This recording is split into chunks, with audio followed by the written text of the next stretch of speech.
It's 8:07 now. News Talk 1079. Neil Larson, Julie Mason, and we are awaiting a press conference by the FBI. Apparently, a massive gambling bust has happened. Over 30 people arrested, some of them some top names in the NBA. And I have a whole bunch of questions. Hopefully, we'll be getting answers. But when you start talking about gambling among people who are directly involved in the operations that the gambling is happening on, that's when you got big problems. And I think there's going to be questions about were games thrown, and if it were just right as the NBA season is getting underway, this is a terrible blow to that league that I think is kind of struggling anyway. So let me read what we have now. Portland Trail Blazers head coach Chauncey Billups, Miami Heat guard Terry Rozier, and former NBA guard and coach Damon Jones were among the 31 arrested as part of a widespread FBI investigation. The investigation was tied to a probe into members of the Cosa Nostra crime family. Okay. So there's a crime family tie-in here. Now, Terry Rozier did not play during the Miami Heat's game on Wednesday night against the Orlando Magic. Billups was on the sidelines for the Trailblazers against the Minnesota Timberwolves. And then it goes on to give some information about those players. It says Rozier's arrest was tied to NBA gambling and Billups' arrest was tied to poker. Okay. So it's not all just not on the games. Yeah. There's okay. Other gambling events that they've been involved in as well. Okay. All right. Meanwhile, simultaneously, we have Speaker Mike Johnson talking about the government shutdown. So this is going to be a kind of a fluid morning here. Let's tune in to this press conference. And then when the NBA gambling bust press conference happens, we'll carry some of that for you, too. More than 50,000 TSA officers who are showing up to work without pay. Our Secretary Duffy's doing a great job to triage this, but he noted that normally just 5% of flight delays are the result of staffing shortages. Right now, that number, at least 2 days ago, was 53%. According to online flight tracking databases, there were 19,000 delayed flights from Saturday to Monday, and an additional 1,600 canceled flights during that same period. That number is only going to increase as the Democrat shutdown continues, especially as air traffic controllers are set to miss another paycheck on October 28. We are rounding into a holiday season, as we all know, and we're in the middle of the height of the football season. This is peak travel time for the U.S. Hundreds of thousands of Americans are going to travel to football games this weekend, for example. And if the current trajectory continues, many Americans could miss watching their favorite teams and reconnecting with friends and family. So football fans, hey, if you're stuck in the airport this weekend while your favorite team is about to kick off, you can blame the Democrats for that, all right? They own this shutdown and they own the consequences too. So now here to share this firsthand perspective of some of the ways this shutdown is stretching thin American air travel and all of our air infrastructure is our extraordinary Secretary, Sean Duffy. And then after he speaks, you will hear from the chairman of Transportation and Infrastructure, our committee here in the House, our good friend, Sam Grace. Mr. Secretary, thank you so much for your time. Thank you, buddy. Thank you, Mr. Speaker. First off, I want to thank the Republican leadership team and Republicans in the House for your votes to keep the government open, keep the government funded. Usually this is a House problem.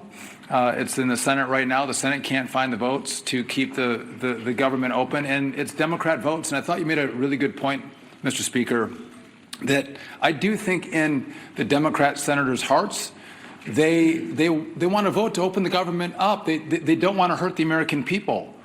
But we've seen they have a radical base, a base that's out of control. And if they vote to open up the government, what's going to happen is they are going to be primaried. They are going to be attacked. Maybe their funding might dry up. And so this shutdown is not about the American people, not about the pain that America experiences because of the shutdown. This is because Democrats are concerned about their own hide, and they've sold the country to the most radical element of their country. And I think that's really shameful. It's too bad. I also want to thank the Congress. All right, that is Secretary Sean Duffy, and that's going to continue, but they are getting ready now to have the FBI press conference on the NBA gambling scandal that just broke minutes ago, and we're going to be finding out more here. Kash Patel is there. I'm expecting that we'll probably hear from him. And a whole bunch of FBI personnel are lining up for this particular this press conference. So with that, we're gonna have it getting underway here just momentarily. Let's listen in. Everybody. My name is Joseph Nocella. I am the United States Attorney for the Eastern District of New York. I'd like to welcome you here today. In addition, we have with us today FBI Director Kash Patel, FBI Assistant Director in Charge Christopher Rea of the New York Field Office, Special Agent in Charge of the New York Field Office Leslie Bakshi's, New York Special Agent in Charge of Homeland Security Ricky Patel, Newark Special Agent in Charge of Homeland Security Michael McCarty, Police Commissioner Jessica Tisch, Chief of Detectives Joseph Kenny, and the Executive Director of the Waterfront Commission, Phoebe Sorrell. I'm now going to turn the podium over to FBI Director Kash Patel. Good morning. Today we are here in New York to announce a historic arrest across a wide-sweeping criminal enterprise that envelops both the NBA and La Cosa Nostra. The men and women up here standing with me represent a small portion of the leadership team that brought profound justice in an era that needed it more than any. I'll just highlight some of the details in the case and the FBI work, and then you'll hear from the others. But as you now know, individuals such as Chauncey Billups, Damon Jones, and Terry Rozier were taken into custody today, former, current NBA players and coaches. What you don't know is that this is an illegal gambling operation and sports rigging operation that spanned the course of years. The FBI led a coordinated takedown across 11 states to arrest over 30 individuals today responsible for this case, which is very much ongoing.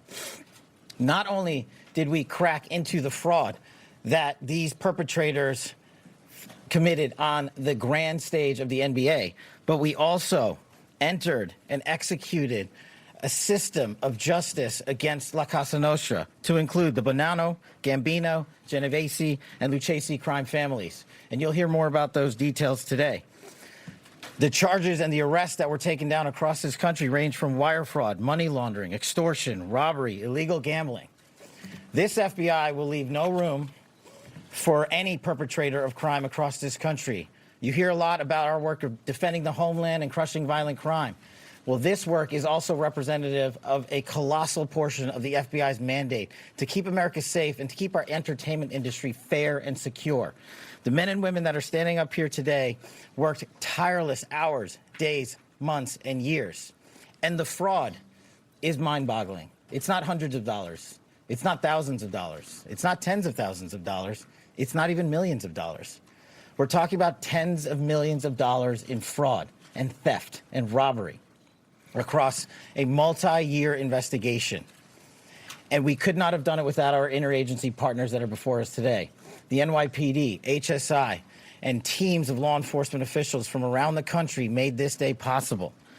It takes a team to bring this kind of justice, sweeping justice, into the halls of the United States courtrooms, where our brave United States attorney has led this prosecution.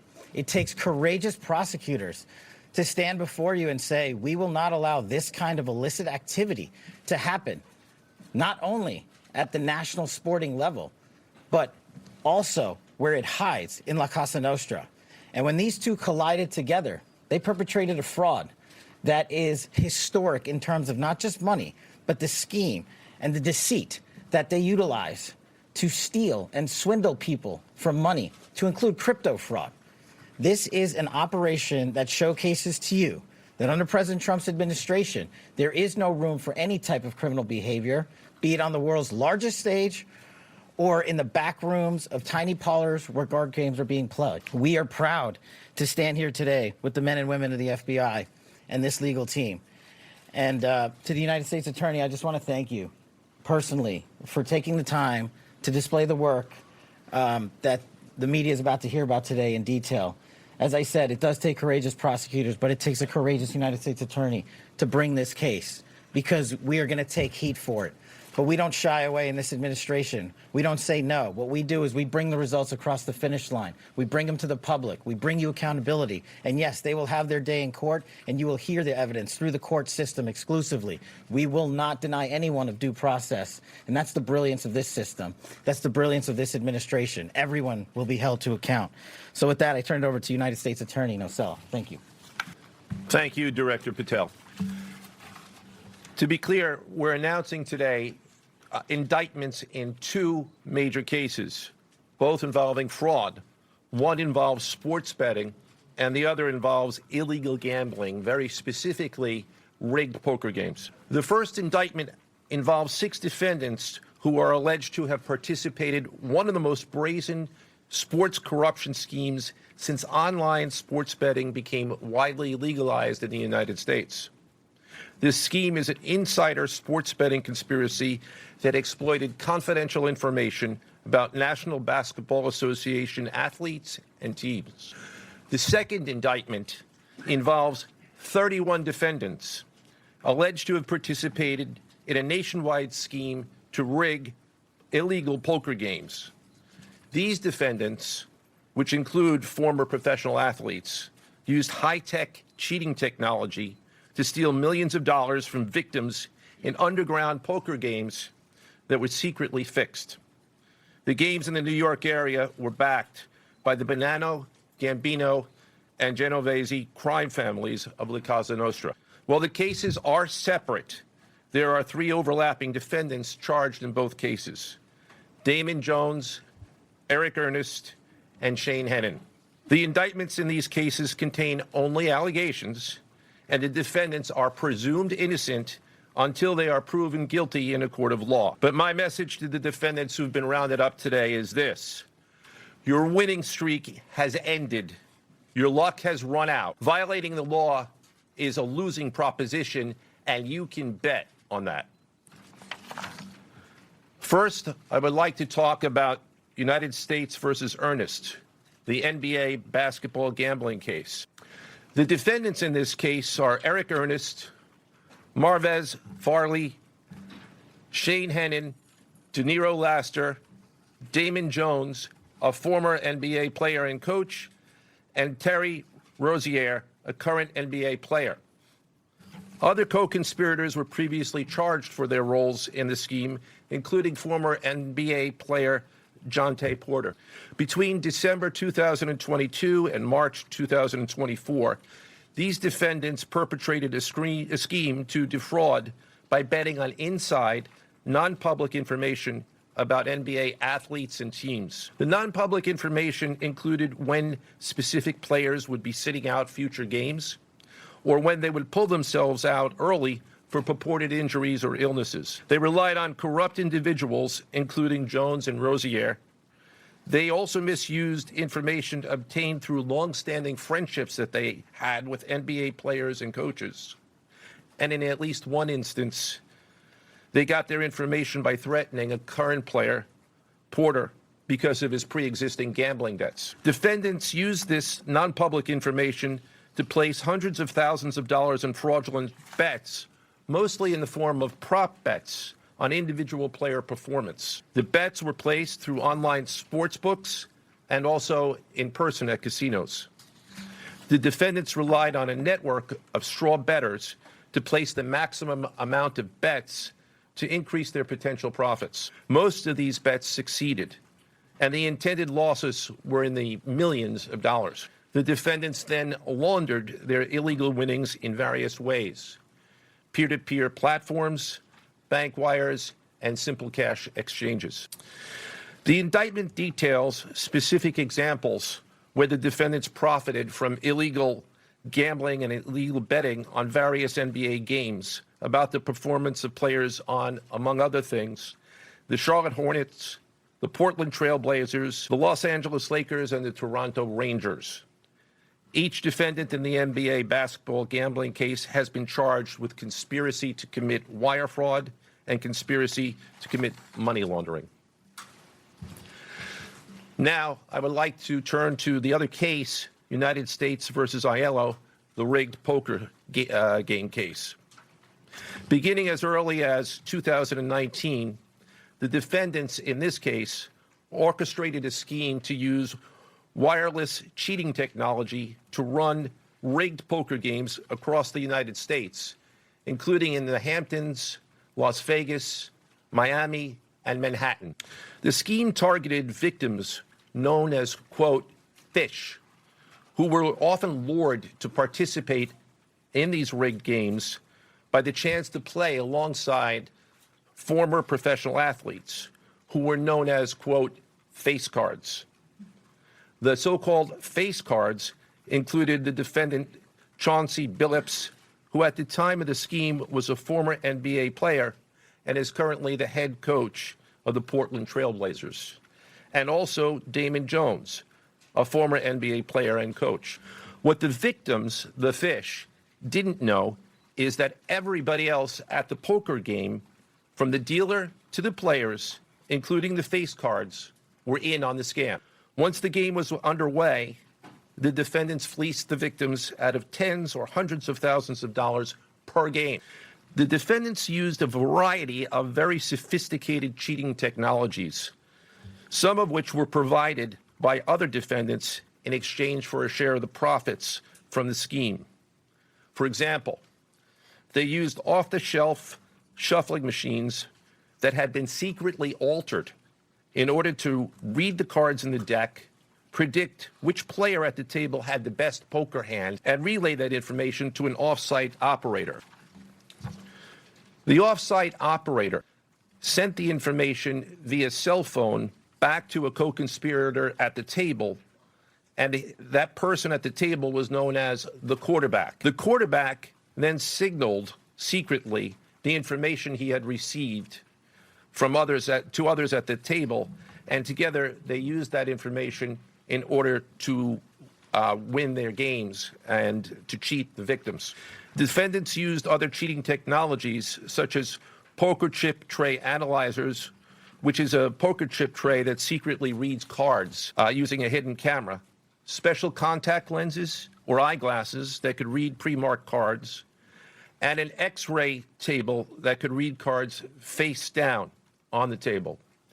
What you see depicted on screen right now is an example of the X-ray table that reveals the cards. Although they are face down on the table, they can be read because of the X-ray technology.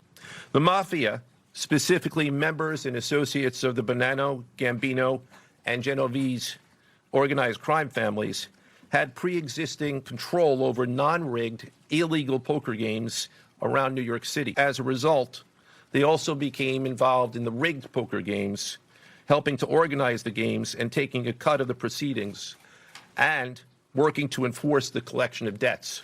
The defendants laundered their proceeds, including through cash exchanges, the use of multiple shell companies, and through cryptocurrency transfers. As part of the scheme, some of the defendants and their co-conspirators also committed acts of violence, including the gunpoint robbery of a person in order to obtain a rigged shuffling machine, and extortions that were perpetrated against victims in order to ensure that they repaid their gambling debts. Defendants who participated in the rigged poker scheme are charged with wire fraud conspiracy. Other defendants have been charged with crimes including illegal gambling, money laundering, Hobbs Act robbery, and extortions. This case demonstrates our office's unrelenting commitment to fighting the scourge of organized crime in whatever form it takes. I'd like to conclude my remarks by thanking the incredible hard work of our law enforcement partners, including the FBI, Homeland Security, the NYPD, and the Waterfront Commission. I also want to thank the dedicated prosecutors who built these two cases and who are standing to my right. Benjamin Weintraub, David Bourbon, Caitlin Farrell, Michael Gibaldi, Irisa Chen, and Sean Sherman. They had the assistance of paralegal specialists Liam McNett, John Schneider, Marlene Bosler. Also deserving of our thanks because of their outstanding investigative work on the NBA case are FBI Special Agents Russell Lantier, Dominic Mariani. All right, we're going to dip out of this now. Quite the development this morning, Julie. We'll be back after a quick break. Hey, it's Brad from Now 105.1 and QP99. I'm in the studio here. I love our studios, by the way. Ranger Rick back there. There's Neil and Julie doing their thing. Hey, when you want to advertise on the radio, what do? You call the radio station, right? But what do you do when you want to advertise on Facebook and Instagram and Hulu and Disney Plus and Peacock and the other TV streaming services? You can kind of click around on them and make guesses or read books or take courses online on how to do that advertising. Or you could call us at the radio station. At Sandhill Media, we take care of your local radio and digital marketing. So reach out to us at sandhillmediagroup.com and we'll make sure that your message gets heard and seen wherever your customers are.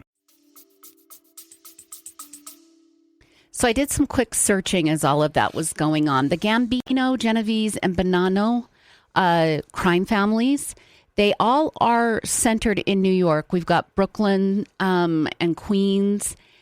But it's important to understand that the Bonanno has Canadian connections, and you heard them reference the Toronto team there. Yeah.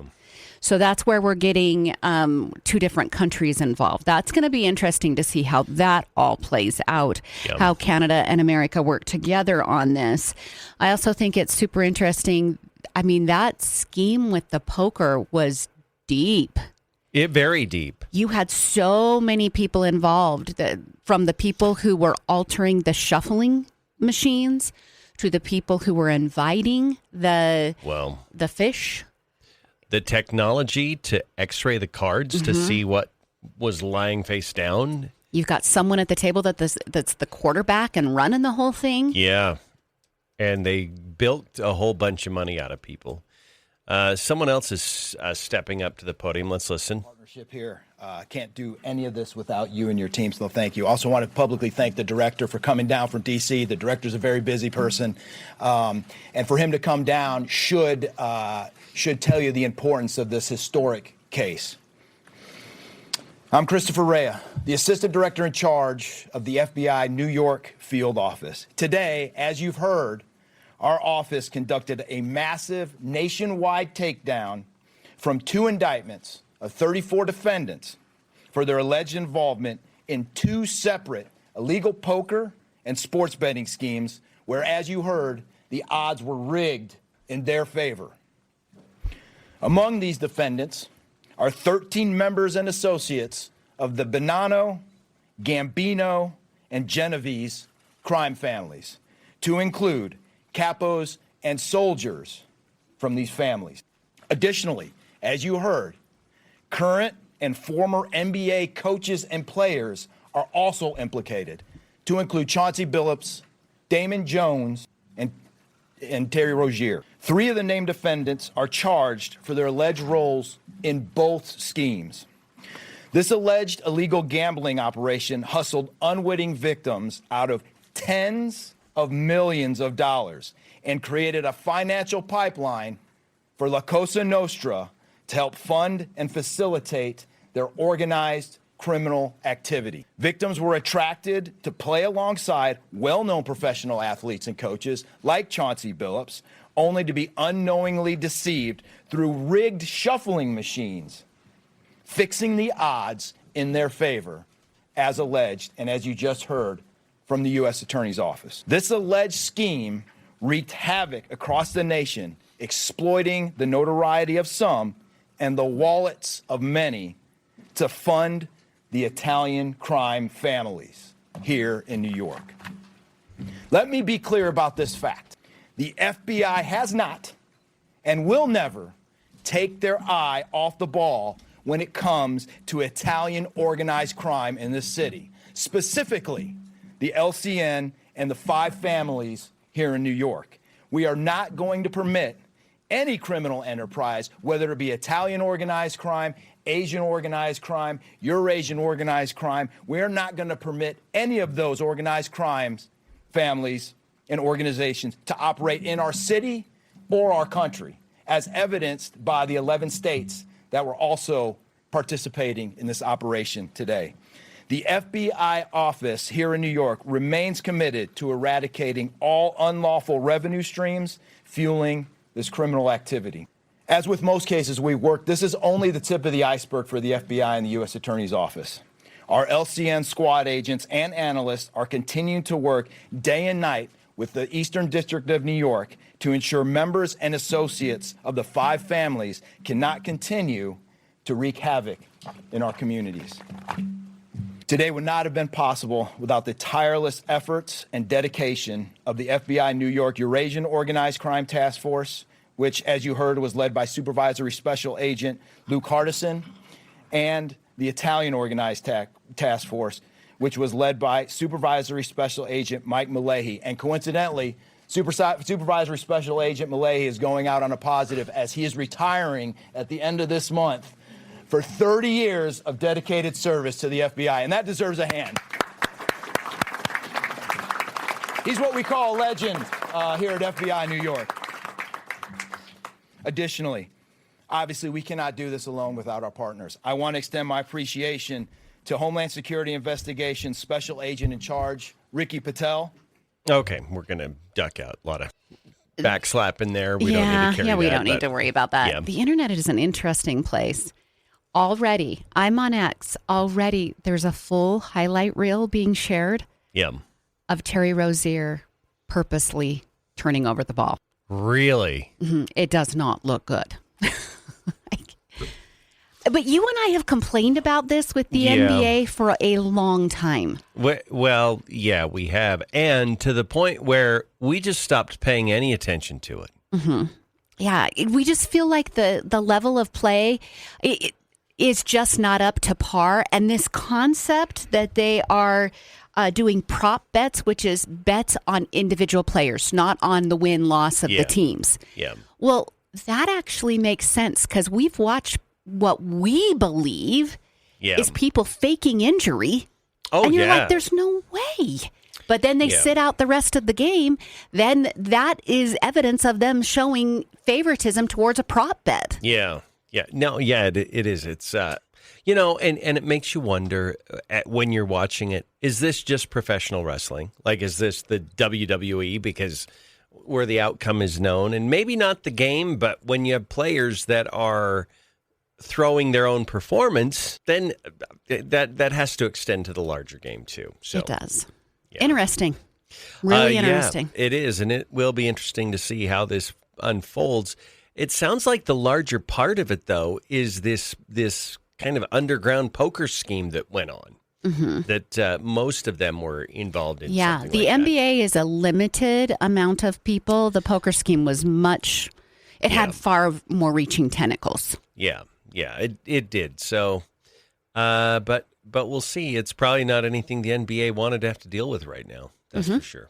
Yeah. So, all right, it's 8:35. We are so late for a commercial break, so we'll go ahead and do that right now, and we'll be back right here on this Thursday on News Talk 107.9.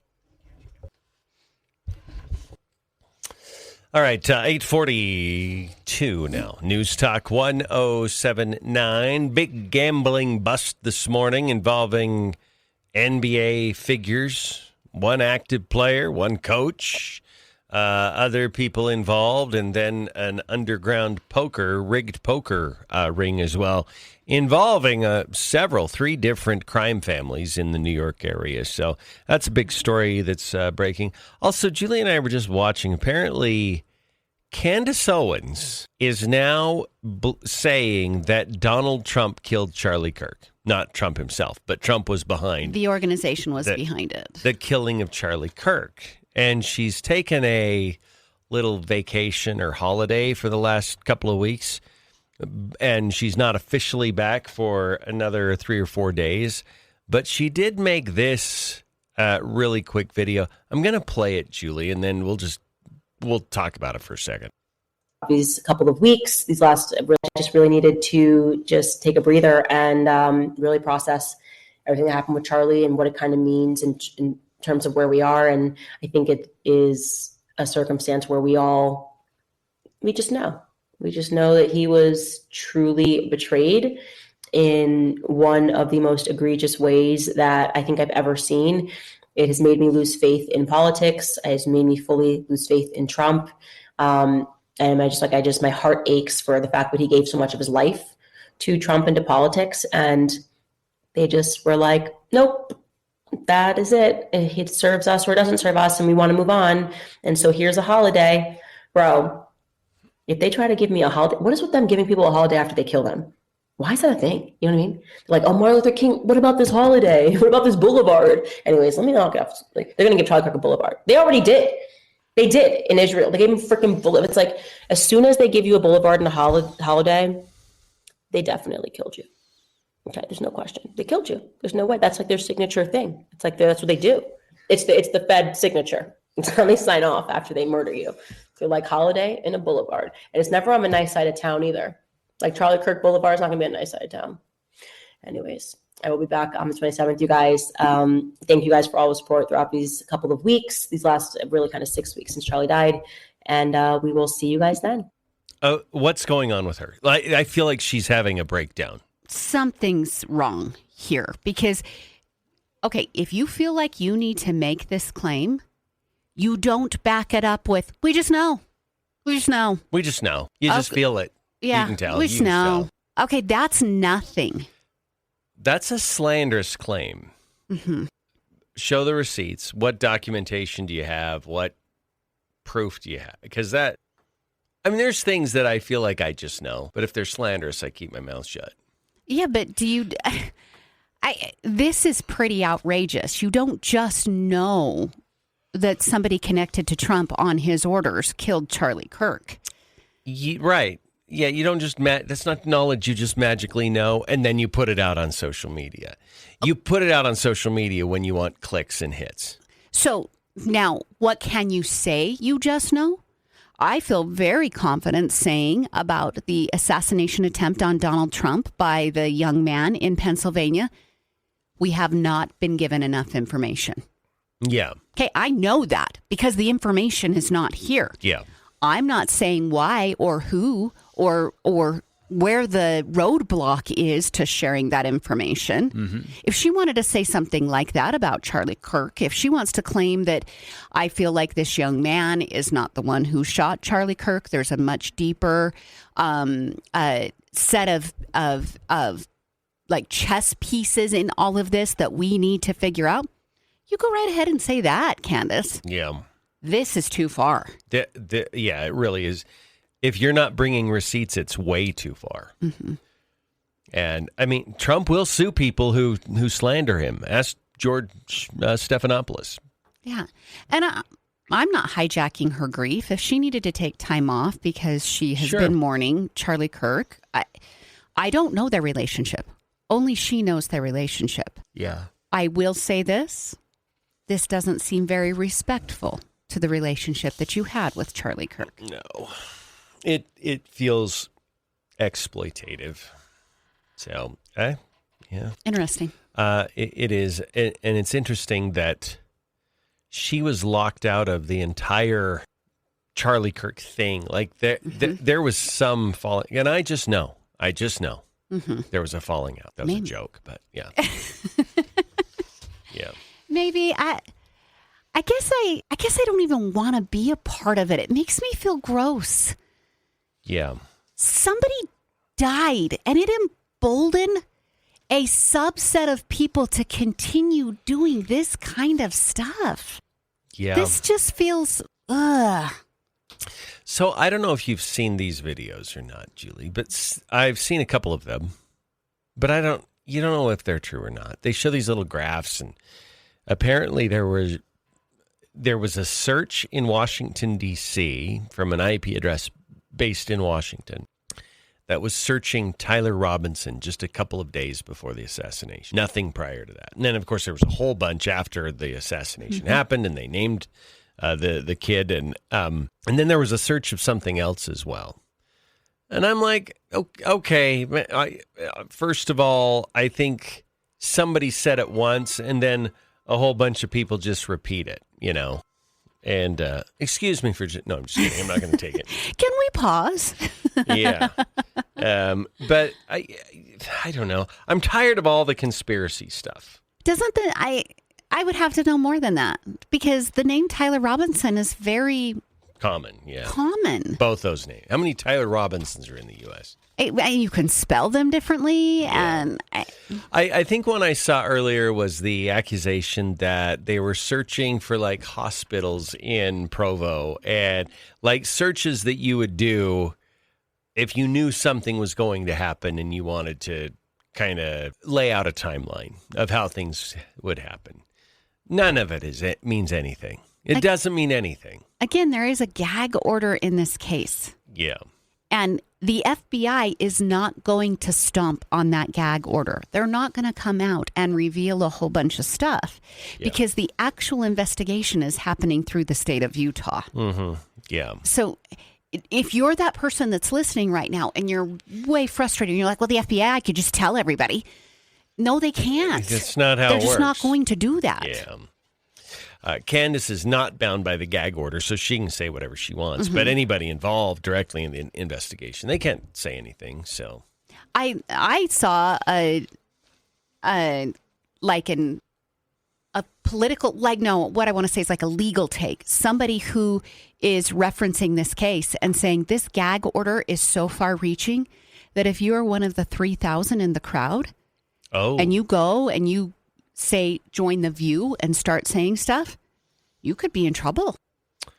So we interviewed someone We did who was interview, there. but they didn't make any claims about who shot him. They didn't make any.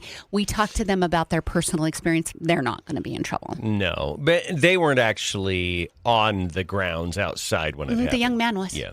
The young man was. We didn't talk to him, though. No, well, we did. That's right. We did. And his dad. So, yeah. That's true. Mm-hmm. Yeah. Yeah. Okay.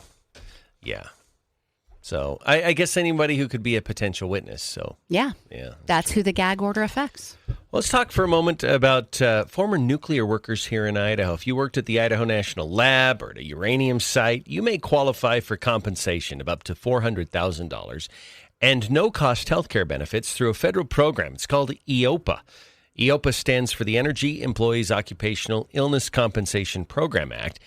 And it was created to help energy workers who got sick from exposures to things like radiation, asbestos, or beryllium. The program provides both financial compensation and full medical benefits to cover in-home care, prescriptions, medical supplies, and even equipment. And that's where CNS Cares comes in. They're a local trusted home health care provider that knows this program inside and out. They'll guide you every step of the way, from confirming your eligibility to filing your claim to providing in-home care, medical supplies, and even caregiver support for family members. With their team by your side, you don't have to take on the federal paperwork all alone. So don't wait. Talk to CNS Cares and find out what benefits you may be entitled to. You can learn more online, cnscares.com, or you can call them at 208-271-5018. That's 208-271-5018. 5018. Who you choose matters. Talk to the team that cares, and that is CNS Cares. All right, we're going to take a break here. We'll come back. We'll have a wrap-up segment, but we've got another hour ahead for you here on News Talk 1079. And if you'd like to join us on the Stones Automotive Group call and text line, that number's 208-542-1079. 8:56 now on News Talk 1079. Although I will say, Julie, the internet's just been really wonky this week. Ever since the Amazon outage that we had a few days ago, I had lots of weird little quirks happening, not just with websites, but with like things with my phone and apps that wouldn't quite work, and which kind of gives you an indication of how sort of ubiquitous Amazon services are. I have no idea why, but I lost my... I told you I had some issues recording news this morning from my home studio. It was because I lost my software. Weird, yeah. Who knows? That's weird. Yeah. I had a hard time tying my shoes yesterday. Did you lose some software in your head? I think so. Yeah, that'll happen sometimes. It was the Amazon outage. That's what's happened to Candace. That's it. She's lost the software in her head. Yeah, she's just lost. She probably should take a nap on a good couch. Yeah, I've got one for her. You do have one. It's a leather couch at Timberline Home in Idaho Falls. They have an entire gallery there, not just a couch. They call this gallery the place where timeless craftsmanship meets luxurious comfort. And right now is a great time to visit Timberline Home. Let me give you a couple reasons why. First off, there is the possibility of up to 50% off their premium leather collections. This includes sofas, recliners, and executive office chairs. All of them sourced from the nation's most respected leather makers. What's the second reason? Well, just for visiting Timberline's showroom, you're going to be entered in to win a leather sofa set. It's a $6,000 value. And like I said, all you got to do is visit. There's no purchase necessary to be part of this contest. So just walk in and put your name down for that $6,000 value sofa set. Visit Timberline Home at 711 East Anderson in Idaho Falls. And a quick reminder, they are open Monday through Saturday, 10 to 6. Okay, Julie, you just sent me a link about this sheriff, Holly Lindsay. She's the sheriff in Shoshone County. She resigned after an off-duty crash. She was instrumental earlier in persecuting Travis Lohr because he said something really horrible. Boys are boys and girls are girls. So she's a member of LGBTQ. Yeah. And according to this X post from Idaho News, the information in the post says she was intoxicated and ran into a fixed object. I don't know if that's a fence, a pole, I don't know. As the sheriff in Shoshone County was. Think about that for a moment. We'll talk about that. It's all ahead. Hour 2 coming up, 8:59. And welcome back. It's 9:07 on News Talk. 107.9, Hour 2 underway. The Stones Automotive Group call and text line is 208-542-1079. I saw this story yesterday and thought, well, we probably ought to talk about this. The mayor of West Yellowstone, Montana, has resigned. His name is Jeff McBurney, and this follows a public outcry over some controversial posts on his Facebook, and those posts, confirmed as authentic by the Bozeman Daily Chronicle, included statements such as, "I'm Antifa, F Trump and his Nazi followers." Mayor McBurney addressed the controversy in another Facebook post announcing his resignation. "I owe the town an apology. What I posted was mean and divisive. I have clearly fallen off the tracks. I have resigned from the council. Thank you, and sorry to have caused such a drama." McBurney was appointed the mayor of the town of West Yellowstone earlier this year and had been up for re-election before his resignation. The town of West Yellowstone acknowledged the resignation in a press release and thanked him for his time and efforts on behalf of the community. The town council is scheduled to consider appointing a successor mayor November 4th, as outlined by the town charter. And my question, Julie, he did the right thing by resigning, but what were you thinking in the first place? Like, you're in West Yellowstone, Montana. Antifa and West Yellowstone, Montana. How does that happen? A place where people go to live to be away from all of that crap. Yeah.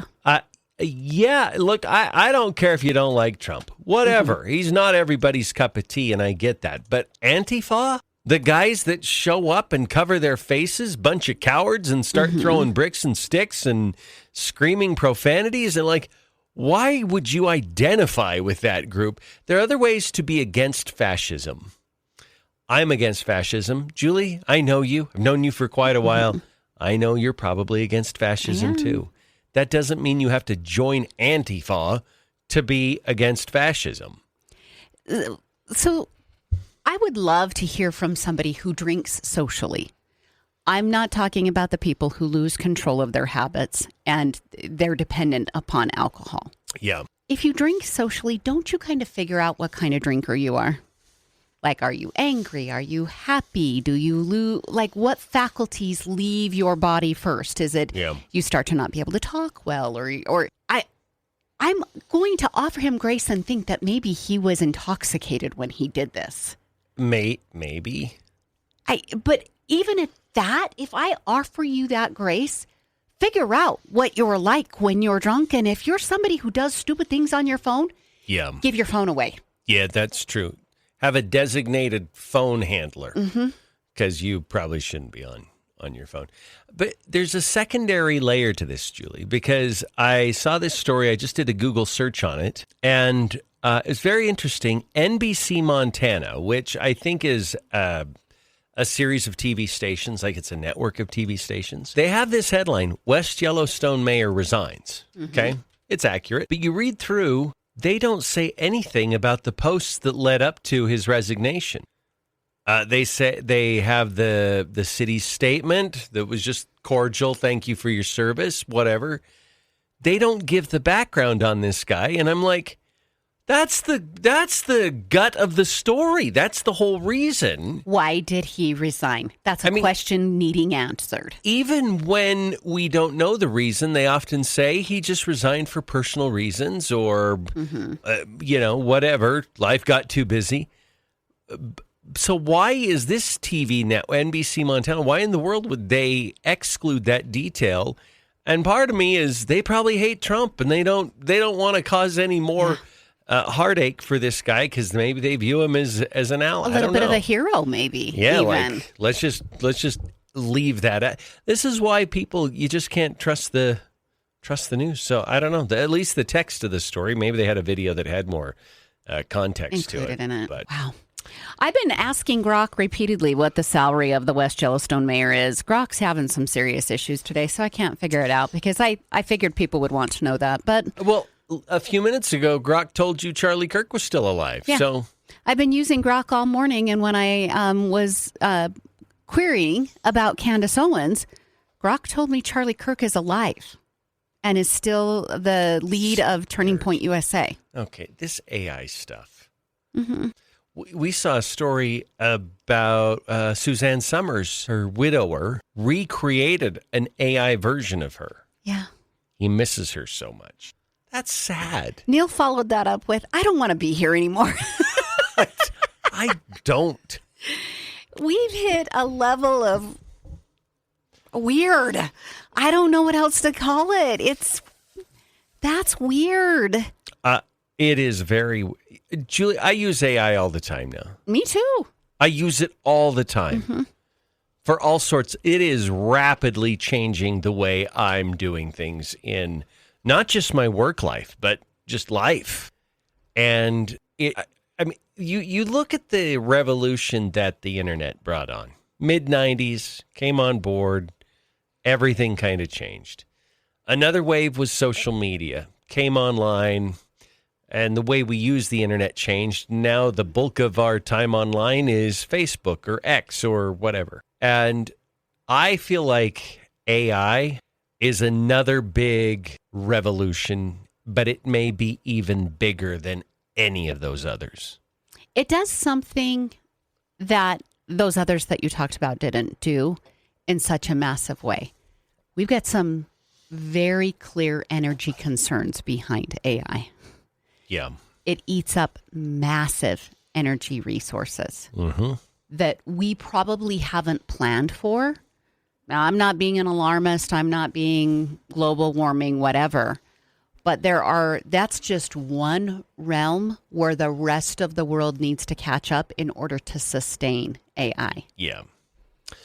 I think they will catch up. I think my biggest concern with AI, because I think nuclear power, bring it online. I think we have options. Yeah, I think that problem's probably going to get solved. My big concern about it is what it's going to do to our psyches, what it's going to do to things like learning, what it's going to do to the workforce, what it's going to do to how it impacts our brain. We know now social media has changed our brains immensely. There's a reason why we saw the suicide rate spike. As soon as social media became really, really prevalent and just part of the fabric of our daily existence, I'm worried about what AI is going to do. I think it's going to allow us the latitude to be stupid and still have success in most areas of our lives, but we'll just rely on it for everything. It will be our crutch for everything. And I don't think that's a good thing. And I'm worried about what that means when information can be accessed too easily, that tasks can be accomplished too easily. I don't know that it's going to be. It sounds great. Like when I say it like that, everybody's like, "How could you be against that?" Well, when you think through it, there may be another side of the coin that. So I listed energy. Yep. You listed laziness. Mm-hmm. There is a cultural / emotional component to this that scares me, which is we already live in a world where we've accepted the concept of my truth, your truth. Whatever you decide the truth is, you get to say that's truth. Mm-hmm. AI is only going to deepen that. It is a fundamental wound. There isn't your truth and my truth. There is truth. Yeah. And when AI can lie to you and then you internalize that and say, that's truth, it's not truth. Yeah, it isn't. And that, our perception of reality is going to change. And I also worry, what was it? The best of times and the worst of times. Was that Dickens? I think AI is the best of technology and it's the worst of technology. And one of the reasons, and I didn't anticipate this, if you had told me 5 years ago, yeah, we're going to get AI in the next few years, and this is what it's going to be like. It's going to be like a search engine on steroids. I'd be like, oh, okay, that's great. But then if you added that to, and it's going to feel very personal, the way that it talks to you is going to be very friendly. It's going to be your cheerleader. It's going to remember details about your life, things that it learns, things that you're engaged in, and it will weave those things into the conversation with you. I think that would have freaked me out. Mm-hmm. I would have said, I don't want that relationship with technology. I don't want it to replace people. I don't need it to be emotionally warm. But now that it's here and it's part of AI, that's one of the reasons why people go back to AI. Whoever engineered this, it's probably some of the same people that engineered Facebook to be so addictive and social media to be so addictive. They probably said, you know what? You could have it just spit out information so it looks like a custom Wikipedia page. Yeah. People will come back to it more often if it's much more personal and tailored to the user, and they feel like it's almost a personal connection with them. And we're seeing that happen all over the place where people are feeling that personal connection with whatever AI they're using. Okay, let me give you the example from this morning. So I don't feel like I have a personal relationship with AI at all. I don't engage that way. It's very rare that I ask it to solve an emotional problem. That's not what I'm there for. I'm there to get factual information. Yeah. However, this morning when it gave me the wrong information about Charlie Kirk, and because that issue is important to me, I responded with, whoa, whoa, whoa. Uh-huh. Yeah. Charlie Kirk is dead. Try again. Why did I talk to it like it was a person? You've already made that connection. Yeah, and I think I'm a very light touch when it comes to that. Yeah. Imagine what other people are doing. Yeah. I know. I know. It's terrifying. And it is terrifying. And I would much rather it just be this clinical, sanitary providing of information. But I think they know, no, we want people to use it, and we want them to use it a lot. And so to get them to adopt to it, they need to feel like it's just a warm friend. It's like an old pair of shoes that you put on that feel good. And yeah, a lot of issues. I'm a little leery of that. Yeah. Even though I enjoy it, like I use it a lot, and I like the folksy, friendly approach. But I think there's going to be some consequences for it. So back to our Montana story, somebody answered me and said, yeah, I do have an alcohol problem. And I figured out a long time ago when I drink, I don't post on social media and I stay off my phone. That's my thing. Like, if this is part of your social life and you're drinking, whatever, just do it so that you don't get yourself in a place. Yeah. You know? Yeah. Somebody answered what Grok wouldn't for me. Under Montana law, a mayor's salary may not exceed $600 in a town with a population of less than 3,000 people. So is he really making that small of amount as a mayor? Yeah. Okay. In fact, the mayor, we think mayor means one thing, and it doesn't. Because some cities have a strong mayor model, and like Idaho Falls and Pocatello are good examples of that. Other towns, they actually have a mayor, but they have a city manager that does all the work that a strong city's mayor does. Yeah. And I think this is like almost like you're the council president. They appoint you to be the mayor, but it's different. So. And then on our AI conversation, this person says, my daughter uses AI as a counselor because it is more understanding and empathetic than any of her previous counselors. It's actually been good in giving her a really good insight, but of course it's scary. Yeah. Yeah, because I know. what if you get a bad AI model that encourages the person to just end it? That happened. It did happen with a kid. Yeah. A kid was asking AI, should I? I feel like it's time to be done. I don't want to live anymore. And AI eventually gave in and said, maybe it is time. Yeah. Yeah. What did I ask it? It wasn't like a counseling question. It was more like do a deep dive on brain research to understand how to, and I don't even remember what it was. So it wasn't like this warm, I need you to be my counselor and friend, but it was, I did want it to give me information on certain brain research for a particular issue. And I can't remember what it was. It was just the last couple of days. Maybe on being able to remember things, but I can't, but yeah. Look, there's good and bad. You said it. Best of times and worst of times. Yeah. Best of technology can be the worst of technology. There are some, and I'm not talking 20 or 30 years out. I'm talking 5 years out. They are saying at the pace of growth of AI right now that so many people's jobs will be taken over by AI that we are going to have a universal basic income for people because we won't have jobs for them. And we're going to have to figure out economically how to do that.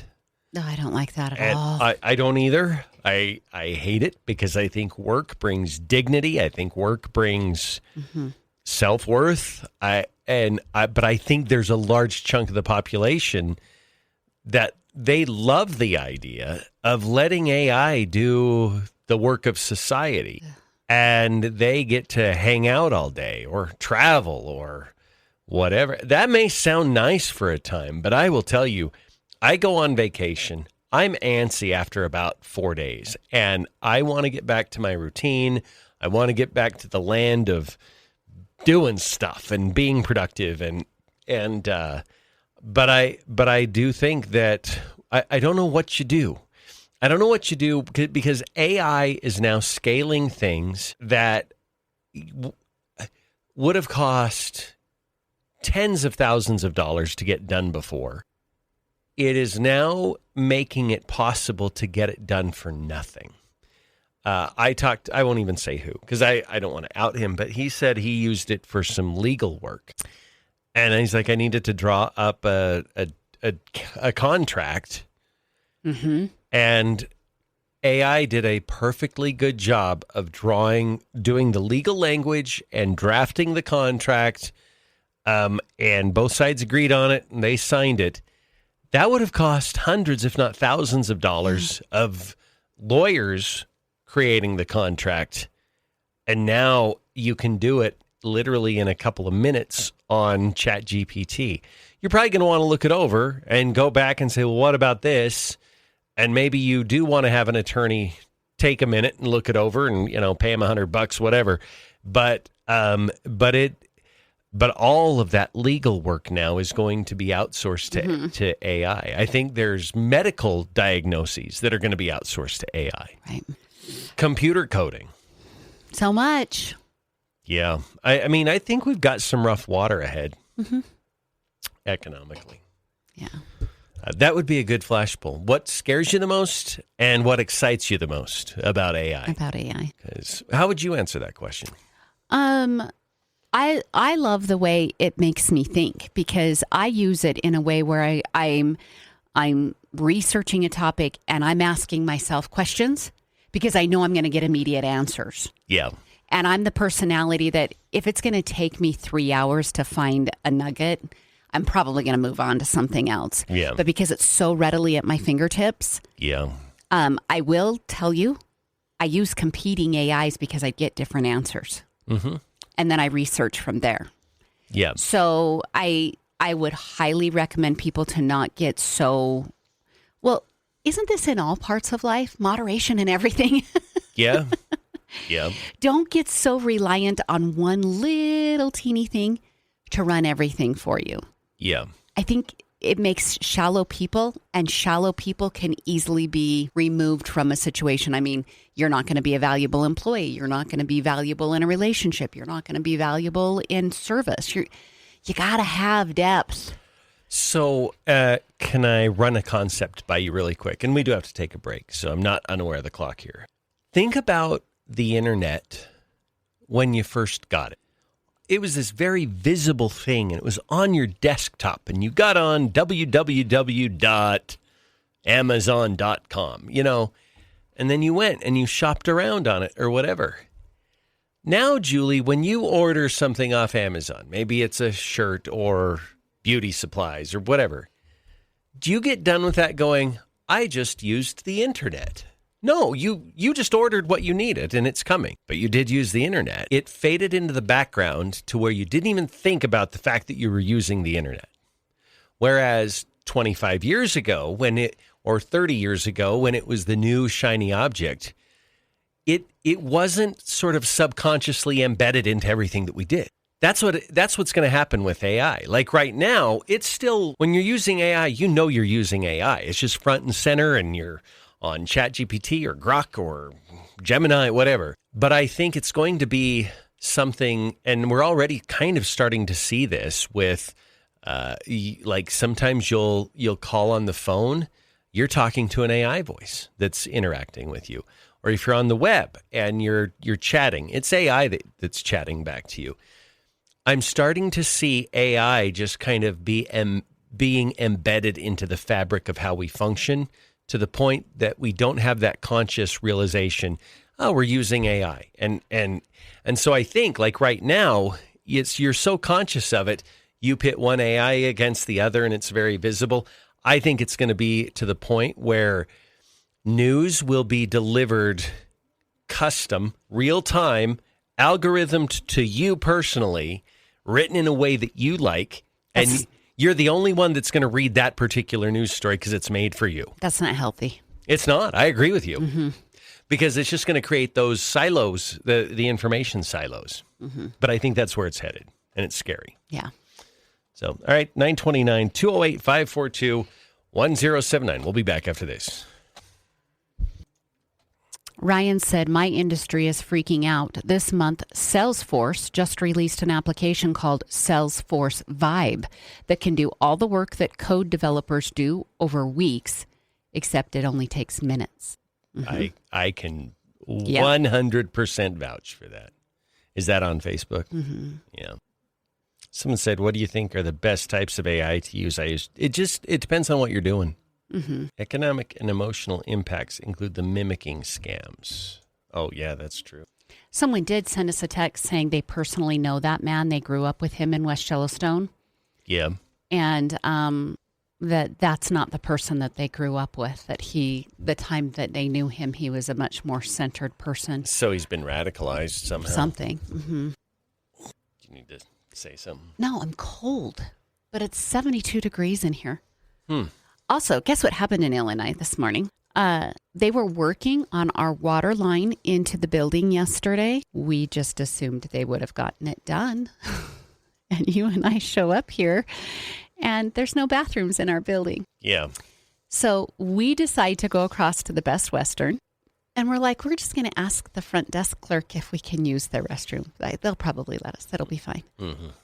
We walk in, and she greets us, and she goes, Neil and Julie. Yeah, she recognized us.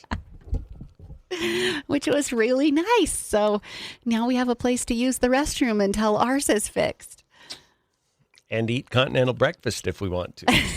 All right.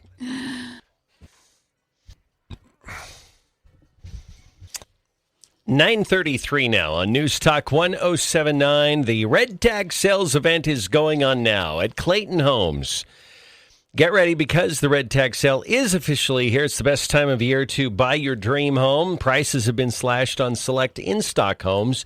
You could save thousands, but only while supplies last. These homes are move-in ready. They're designed with energy efficiency in mind, which means year-round comfort and lower energy bills. But here's the thing. The deals, they don't wait. Once the homes are gone, they're gone. There are no rain checks. There are no do-overs. So if you've been putting this off, now's the time. Whether you're upgrading, you're downsizing, you're buying your very first home, this sale could be your moment. Visit your local Clayton Homes today, corner of St. Leon and Yellowstone in Idaho Falls, and talk to their team. Walk through the homes. Lock in your savings before the Red Tag Sale passes you by. The Red Tag Sale going on now at Clayton Homes, also online at theredtagsale.com. Now, terms and conditions for the Red Tag Sales event can be found at that website, theredtagsale.com. Available only at participating Clayton Homes family of brands retailers through December 31st. Amount of savings may be limited, so ask for details. May not be available with certain financing, and lender restrictions apply. Julie, we were just talking with our Facebook audience. We've had a water line issue here, so we found out this morning after we got here that the bathrooms were off limits, and so we went to a neighboring hotel to use the restrooms, and we were greeted very warmly. She recognized us. She's like, "Hey, it's Neil and Julie," and we were like, "Hey, how are you?" Had a good conversation with her. And I think I could have squeezed a free continental breakfast out of it if I had wanted to. If you had really wanted it, I think you would have gotten it. Yeah. I just wanted to be able to use a restroom. Yes, that was it. That is so. Anyway, it's interesting. Back on the West Yellowstone mayor resignation, the guy looks like your next door neighbor. He looks like a really nice dude. And one of our listeners said they know him and grew up with him, and said he somewhere along the way got radicalized, and which is unfortunate. Yeah, such a tight-knit community. My dad was very involved in that community, and longtime listeners will know my dad died in a car accident when I was 26, and so many people from West Yellowstone came down to his funeral. It's a at least then, when I was involved in that community, they really took care of each other. Yeah. I've always loved West Yellowstone. But so Jay Jones has a new scandal. I know, I saw this. He, in addition to him sending the messages that he wants his political opponents and the kids to die, he's now facing criminal charges because apparently a few years back he drove 116 miles per hour in a 70 mile per hour zone. Got a reckless driving charge, avoided jail time because he was going to do 1,000 hours of community service. 500 of it was with the NAACP, but the other 500 was with his own PAC. He was doing what he was going to do anyway and put it towards benefiting his own bottom line, whatever. Yeah. And so now they're saying he manipulated the system illegally, and he's facing some charges now. How does this man get elected? I don't know, but I think, Julie, when I look at this, and this is part of the oddness, the weirdness, the bizarre nature of the libs, I think they like people like this. I actually think there are some who are drawn to him because now he faces these kind of corrupt criminal charges, and they look. Barack Obama had a bunch of thugs in his cabinet. Mm-hmm. I remember when I think it was Timothy Geithner, named him to be Treasury Secretary. He had tax fraud charges against him. Here, babysit the money. You want a tax fraudster in charge of the Treasury? Does anybody else see a problem here? I actually think it raises your cred among the left if you're willing to do some despicable things. Well, we, over the last 2 or 3 days, have talked about them defending the criminal. I mean, that's the argument in Wilder, right? Yeah. That it was unfair that I showed up to this operation where criminal activity was going on because if they were going to arrest them, they should have arrested him for the crimes, not for being an illegal immigrant and having that crime. Yeah. Like, you can't do that. That's unfair to them. What? Crime is crime. What's Crime's unfair? crime. Yeah. I didn't realize we had to follow a rule book when it comes to stopping criminal, as long as their rights aren't being trampled on. Mm-hmm. That's the only thing they deserve. If they're in the middle of criminal activity and two different agencies take advantage of it, that's your stupidity for being involved in the criminal activity. Well, I know. And it's weird because I think they feel like certain classes of people should just get a pass from criminal activity. Yeah. That doesn't work for me, but apparently it works for the Democrats. I'm going to tell you, if I ever, I said this yesterday, if I ever commit a bad crime or if I want to commit a bad crime, I'll do everything I can to be an illegal immigrant first. If I can be here illegally, I feel like I can get away with anything. Way more things than you can as a 52-year-old white guy. I know. Straight white guy. Can I tell you, as a Christian white guy, conservative no less, I can't get away with crap. Right. I can't. I can't even sneeze without getting in trouble for it. You're not in trouble for the sneezing. Why do I feel in trouble? Because you're in trouble because you're like, oh, it's not embellished. Not at all. So I'm in trouble for lying. Yes. Not the sneezing. Yes. For lying. Okay. Sneeze and let it out. And if you embellish it, I'll be like, something a 52-year-old grandpa would do. Okay. All right. We're going to take a break for the news while Julie beats me in the face. We'll be right back. Julie. It's that you sit there and go, I promise I don't embellish. I promise. And then he sneezes and it's, Joe! I totally extended the one out today, for sure. And many others. Okay, but... And many others. Did Big E look over? Did he just look over? I don't know. That's about as loud as you're ever going to hear me, what I just did. Because it kind of hurt, to be honest.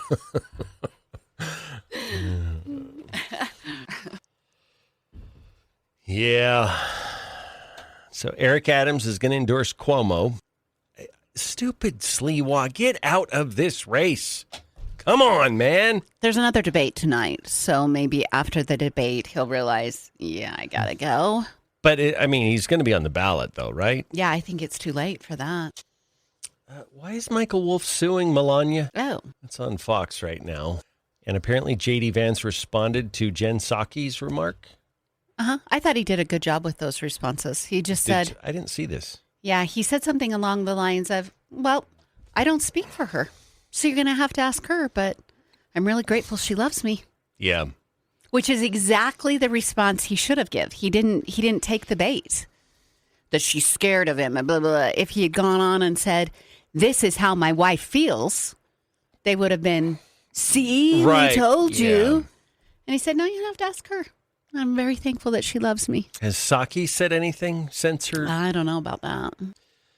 Author Michael Wolff suing Melania Trump after the First Lady threatened to sue him if he didn't retract statements he made about her, and convicted sex offender Jeff Epstein. Wolff accused Melania Trump and her husband, Donald Trump, of making a practice out of threatening those who speak against them. The Daily Beast published a story based on an interview with Wolff, which the outlet removed in July, and ultimately apologized for, admitting it did not meet editorial standards. Melania Trump's attorney issued a legal threat challenging the headline and framing. Wolff had argued that the first couple seeks to punish foes by trying to silence their speech, to intimidate their critics generally, and to extract unjustified payments and North Korean-style confessions and apologies through legal action.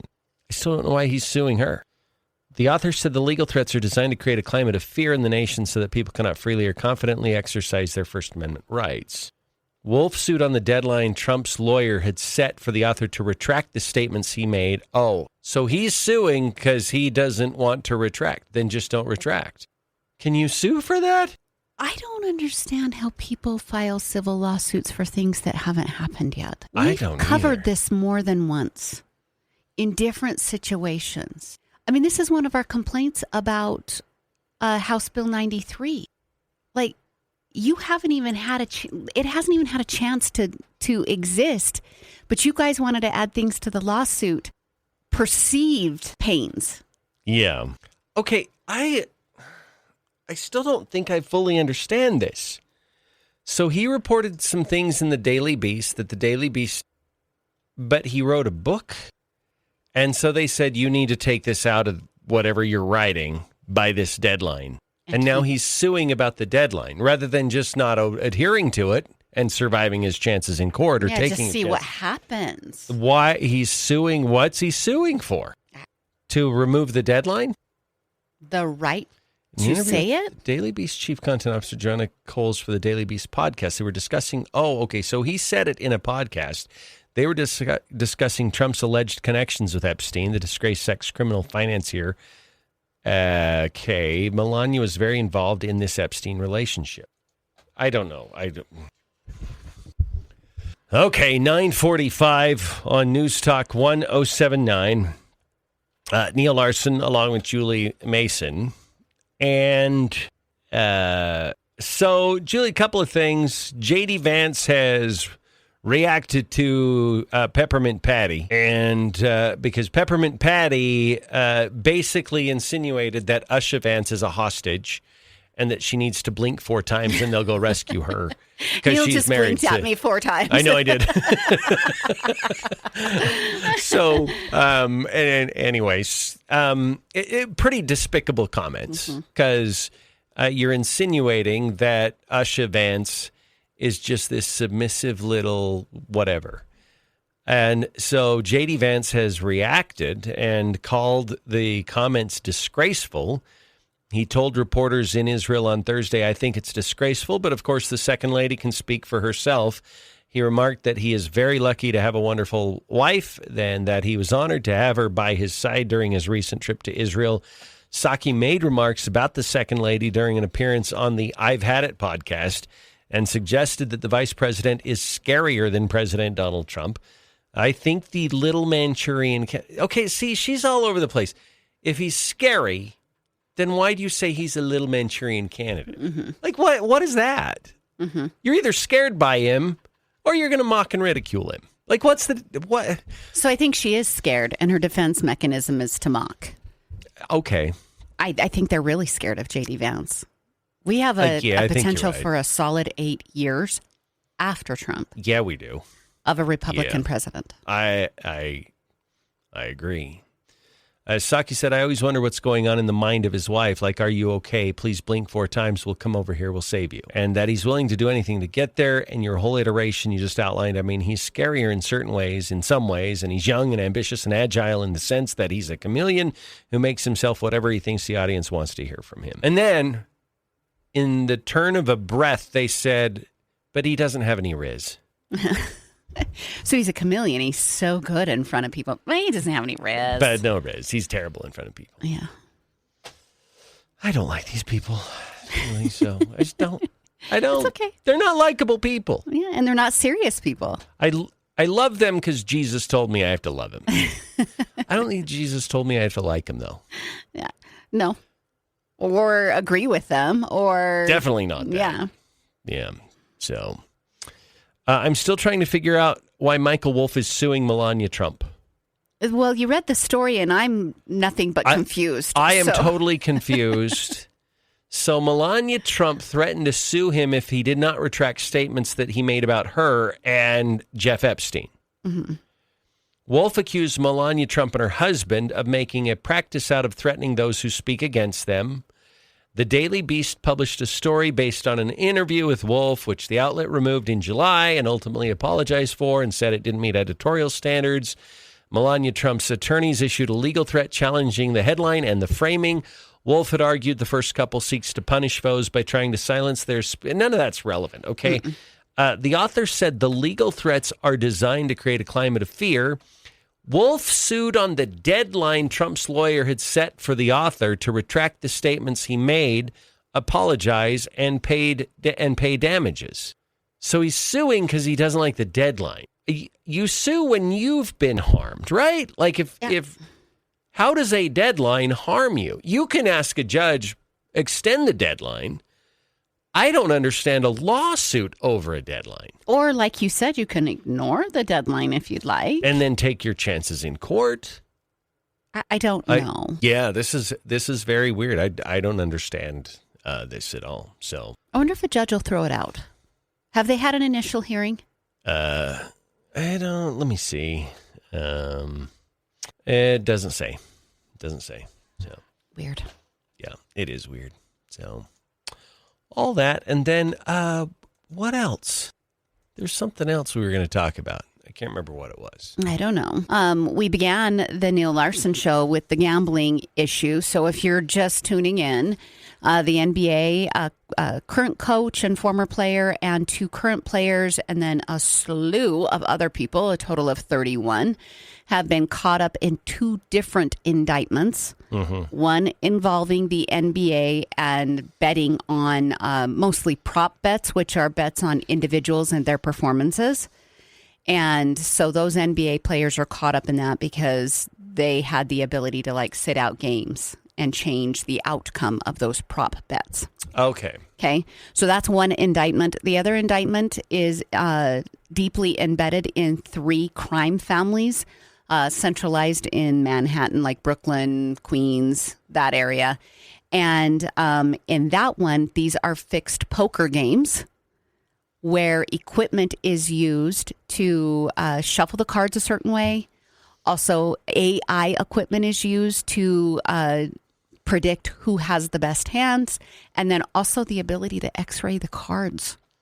That's and crazy. See what cards they actually have. So that one is way deep. That's where the other names that we wouldn't be familiar with that got arrested today, they're the ones that are involved there because they needed so many people to make these fake poker games profitable. Wow. That's pretty.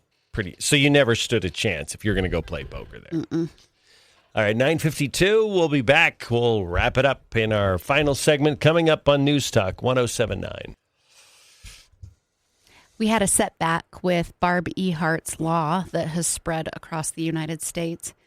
Minnesota, yesterday late afternoon, a judge, or maybe it was the Supreme Court, they ruled in favor of the trans weightlifter. Yeah. And that person's, they kept referring to them as they, so I'm guessing they preferred that pronoun. I don't know. Yeah.